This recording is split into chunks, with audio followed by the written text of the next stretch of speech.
जय माता दी दोस्तों। Hello champions. आज हम देखेंगे reflexive and emphatic pronoun. Okay, आइए।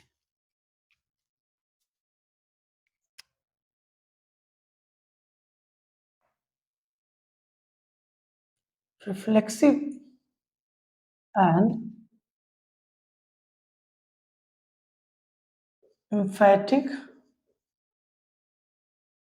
प्रोनाउन।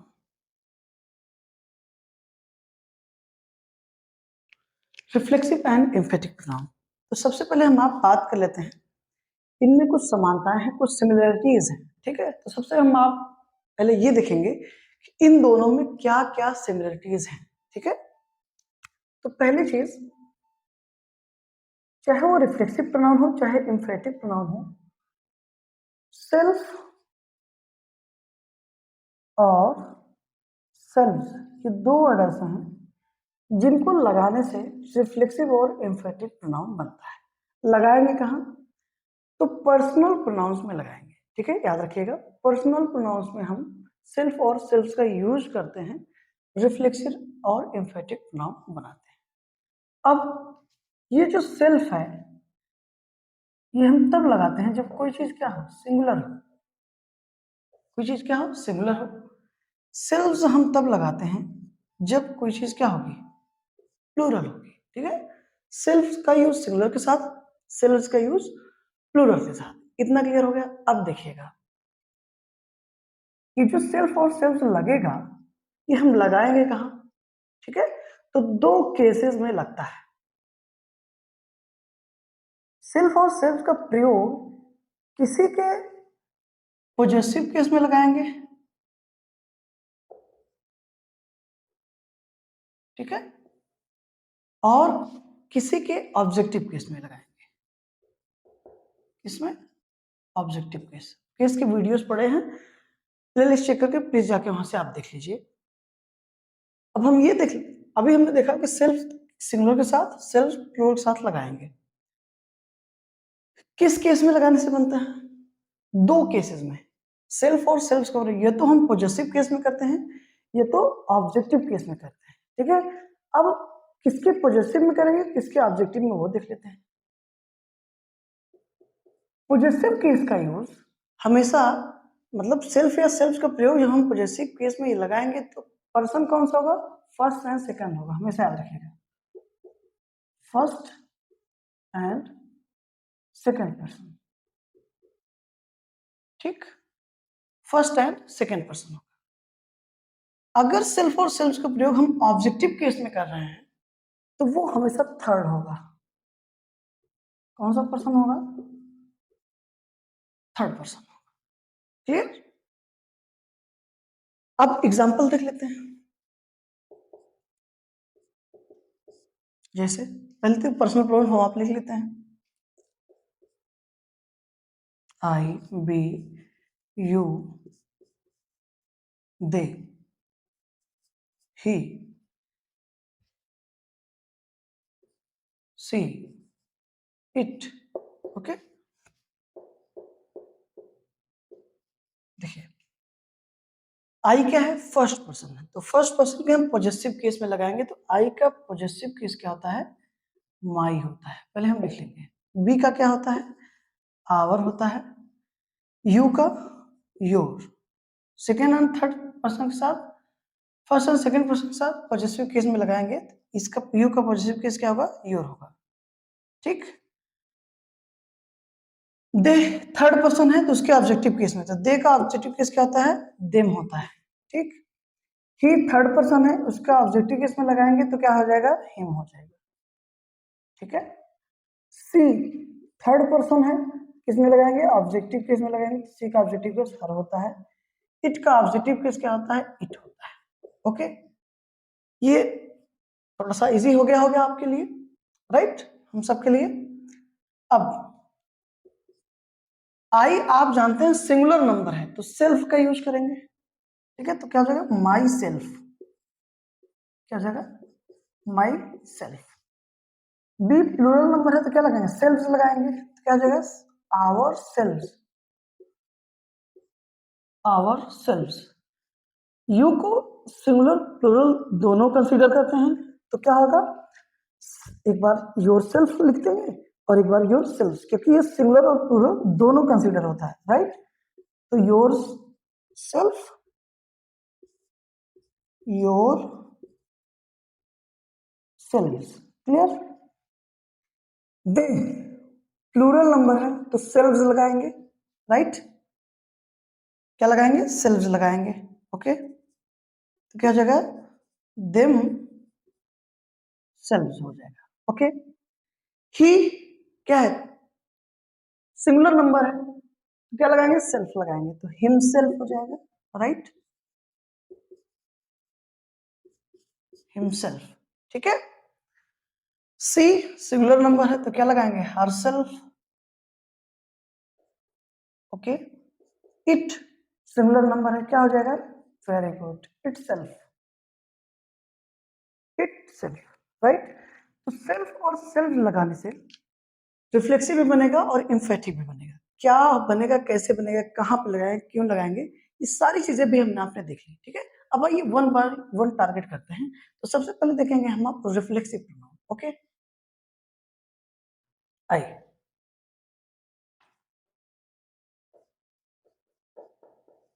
रिफ्लेक्सिव प्रोनाउन, ठीक। What is the definition of reflexive pronoun, तो याद रखें, it is used as an object, it is used as an object, it is used as an object when the subject and object, when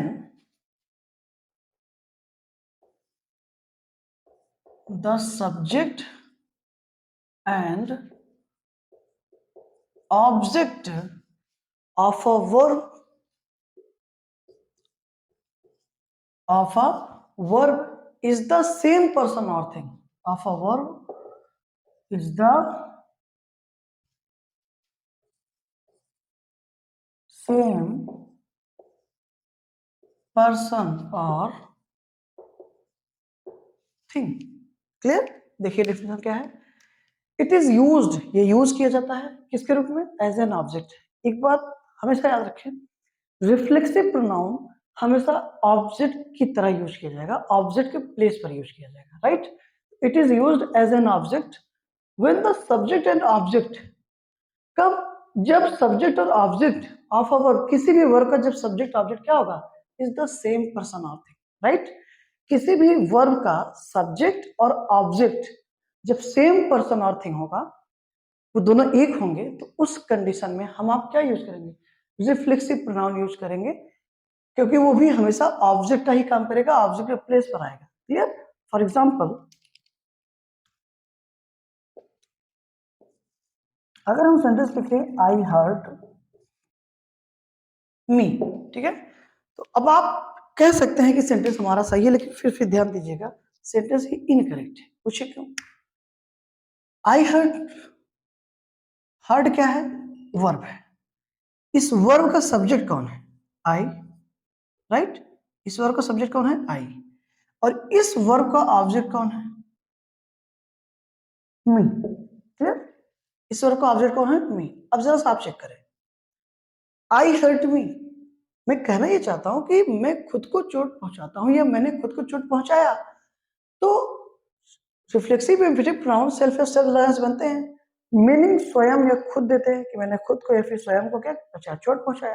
अब आप देखें, वो हिंदी हो गया, अब रिलेट करें डेफिनेशन को, इस वर्ब का सब्जेक्ट और ऑब्जेक्ट दोनों सेम पर्सन है, याद रखें, इस वर्ब का जो सब्जेक्ट और ऑब्जेक्ट है वो दोनों क्या है, सेम पर्सन है, ठीक। और किसी भी वर्ब का जब सब्जेक्ट और ऑब्जेक्ट दोनों सेम पर्सन होंगे, तब हम रिफ्लेक्सिव प्रोनाउन का यूज करेंगे, राइट। तो यहां पर मी नहीं होगा, आई हर्ट माई सेल्फ होगा, क्या होगा, माई सेल्फ। अब जाके आपका सेंटेंस सही होगा, ठीक। तो ध्यान दें, जब भी किसी भी सब्जेक्ट का किसी भी वर्ब का सब्जेक्ट और ऑब्जेक्ट दोनों सेम पर्सन और थिंग होंगे, उस कंडीशन में हम आप रिफ्लेक्सिव प्रोनाउन का यूज करेंगे। कहां पर? ऑब्जेक्ट के प्लेस पर। कभी भी ऑब्जेक्टिव केस नहीं आएगा, हमेशा रिफ्लेक्सिव प्रोनाउन आएगा, ठीक है ना। चाहे एकेडमिक हो, चाहे कॉम्पिटिटिव कोई भी एग्जाम हो, अगर यहाँ से करेक्शन बनाएगा तो यही बनाएगा, और यही करेक्शन बनता भी है, ठीक है। तो इसको आप बेसिक और एडवांस इंग्लिश में यही चीज है कि कोई भी कंपटीशन देंगे, आप कोई भी कॉम्पिटिटिव एग्जाम देंगे, वहां पे ये पूछेगा तो हमेशा याद रखें आप कि जब किसी भी वर्ड का सब्जेक्ट और ऑब्जेक्ट दोनों सेम पर्सन थिंग और थिंग होंगे, उस कंडीशन में ऑब्जेक्ट के प्लेस पर हमेशा कोई रिफ्लेक्सिव प्रोनाउन आएगा। क्योंकि रिफ्लेक्सिव प्रोनाउन क्या ऑब्जेक्ट का काम करते हैं, कब करते हैं? जब किसी भी वर्ड का सब्जेक्ट और ऑब्जेक्ट दोनों सेम पर्सन और थिंग होंगे, जो कि यहाँ पर आपको दिखाई दे रहा है, राइट। तो आई हर्ट माई सेल्फ, मैं खुद को चोट पहुंचाता हूं, या फिर मैंने खुद को चोट पहुंचाया। क्लियर? ओके, दूसरा एग्जांपल देखते हैं। He hurts him. He hurts him, right? और फिर कोई भी लिख लेते हैं, अगर him आप नहीं लिख सकते हैं क्योंकि himself होगा। He hurts me. He hurts me. He hurts me. वह मुझे चोट पहुंचाता है। वह मुझे चोट पहुंचाता है। He hurts me, right? There is no problem at all. He hurts me. Verb का सब्जेक्ट ही है, वर्ब का ऑब्जेक्ट क्या है? मी है। तो दोनों सेम पर्सन और थिंग नहीं है, यहाँ पर दोनों सेम पर्सन और थिंग नहीं है, हमेशा याद रखें। तो ये हमारा सेंटेंस क्या होगा? हमारा सेंटेंस करेक्ट होगा। क्लियर? वो मुझे चोट पहुंचाता है, he hurts me, you hurt me, no problem at all। लेकिन अगर हम सेंटेंस लिखें he hurts him, अगर हम सेंटेंस लिखें he hurts him, वह खुद को चोट पहुंचाता है, तो याद रखें ये हमारी वर्ब हो गई। इस वर्ब का सब्जेक्ट कौन हो गया? ही हो गया। और इस वर्ब का ऑब्जेक्ट कौन है? हिम है। जब किसी भी वर्ब का सब्जेक्ट और ऑब्जेक्ट दोनों सेम पर्सन होंगे, दोनों क्या होंगे? सेम पर्सन और थिंग होंगे, सेम पर्सन और थिंग होंगे, तो हमेशा ऑब्जेक्ट के प्लेस पर क्या आएगा? यस, रिफ्लेक्सिव प्रोनाउन आएगा, जो कि ऑब्जेक्ट का काम करता है, ऑब्जेक्ट के प्लेस पर आता है। तो ही का रिफ्लेक्सिव प्रोनाउन क्या बनेगा? हिमसेल्फ बनेगा। क्या बनेगा? हिमसेल्फ। ओके, अब सेंटेंस आपका सही होगा। क्लियर? आई होप कि आपको समझ में आया होगा। कॉन्सेप्ट क्लियर करने पे आप ध्यान दें, चीजों को मगअप नहीं करना है, ठीक है। तो ये रिफ्लेक्सिव प्रोनाउन की पूरी कहानी, ठीक है। हिंदी में मीनिंग देंगे स्वयं या खुद। हाँ, एक बात का विशेष ध्यान दीजिएगा, ये जो रिफ्लेक्सिव प्रोनाउन का प्लेसमेंट होता है वो हमेशा आफ्टर वर्ब होगा, आफ्टर वर्ब। ये भी पहचानने का सबसे बड़ा तरीका है। एक तरीका है, बेसिकली एक तरीका क्या है कि रिफ्लेक्सिव अगर वो प्रोनाउन होगा तो सेल्फ या सेल्फ वाले जो शब्द हैं, जो ऑब्जेक्ट प्लेस पर आया है, वो हमेशा आफ्टर वर्ब होगा, वर्ब के बाद होगा। तो समझ जाइएगा वहां पर वो रिफ्लेक्सिव प्रोनाउन है। क्लियर? अब आइए देखते हैं एम्फेटिक प्रोनाउन को।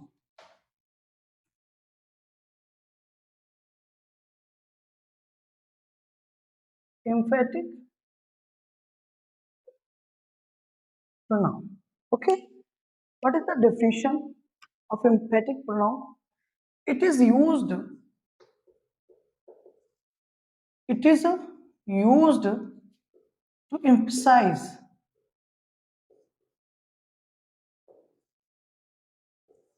It is used to emphasize. ठीक है? emphasize का मतलब होता है, to emphasize का मतलब जोर देना या फिर दबाव डालना, ठीक है। तो ये emphasize करेगा किसको? राइट? ये तो नाउन को या फिर प्रोनाउन को, ठीक है। इम्फेटिक प्रोनाउन ये तो नाउन को एम्फसाइज करेगा या तो फिर प्रोनाउन को करेगा। क्लियर? और आप अच्छे से जानते हैं, मैंने कई मर्तबा आपको बताया है कि सब्जेक्ट और ऑब्जेक्ट दो ही पार्ट्स ऑफ स्पीशीज बनती है, या तो नाउन या फिर प्रोनाउन। क्लियर? अब ये नाउन या प्रोनाउन को जिसको भी एम्फसाइज करेंगे इनकी पोजीशन ठीक उसके तुरंत बाद होगी। For example